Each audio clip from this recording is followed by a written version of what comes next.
Hello, grade 10. Welcome back to our English class.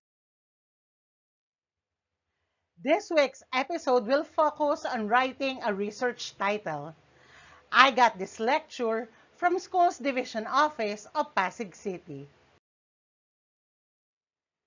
For the most essential learning competency, you are expected to compose a research report on a relevant social issue.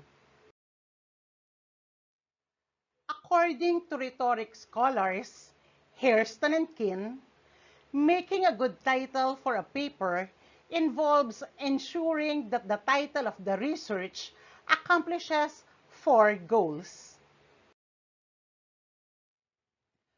First, a good title predicts the content of the research paper. Second, a good title should be interesting to the reader. Third, it should reflect the tone of the writing. Fourth, and finally, it should contain important keywords that will make it easier to be located during a keyword search. Research, as we have learned in our previous lesson, was defined as a careful consideration of study regarding a particular concern or problem using scientific methods. Hence, writing a research title is not like a magic that comes instantly, and abracadabra, you have a title. A research title or a research project of real-world observations, dilemmas, wide reading, selective viewing, like television programs, film documentaries, and videos, meaningful interactions with significant others, and deep reflections. Many of you might be asking how to write a research title. The title gives a name to the research, and it is also a means to identify the contribution of the researcher. It should be clear enough to express the global content of the article in a brief and concrete way. The title is the first thing that the readers meet. Therefore, it should be attractive and create good impressions. The research title should capture all the relevant aspects of your study.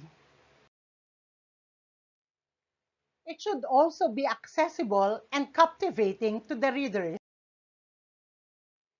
Here are the guidelines in writing the title. The researcher should be guided by the following in the formulation of his or her title. These are also the characteristics of the title. Number 1. Generally, the title is formulated before the start of the research work. It may be revised and refined later if there is a need. Number 2. The title must contain the subject matter of the study, the locale of the study, the populations involved, and period when the data were gathered or will be gathered. Number 3. It must be broad enough to include the aspects of the subject matter studied or to be studied. Hence, the title indicates what is expected to be found inside the thesis report. Number 4, it must be brief and concise as possible.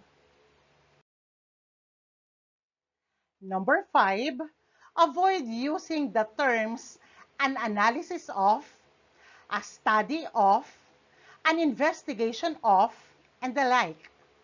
All these things are understood to have been done or to be done when a research is conducted.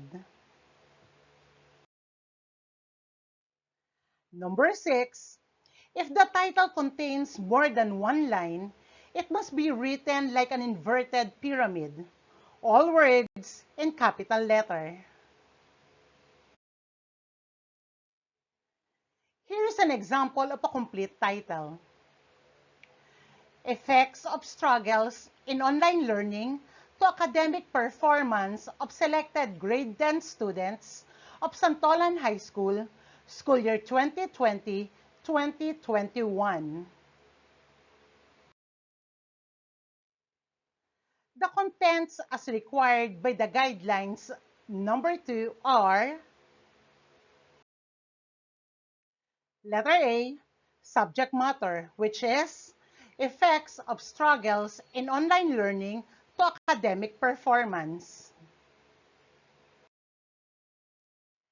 Letter B, locale of the study. And it is in Santolan High School. The population involved is the selected grade 10 students. And the period of study, school year 2020-2021. The period of the study can also be omitted since it will also be written in the scope and delimitation of the data of the research paper. For your performance task, you have to write and present a research title on a relevant social issue.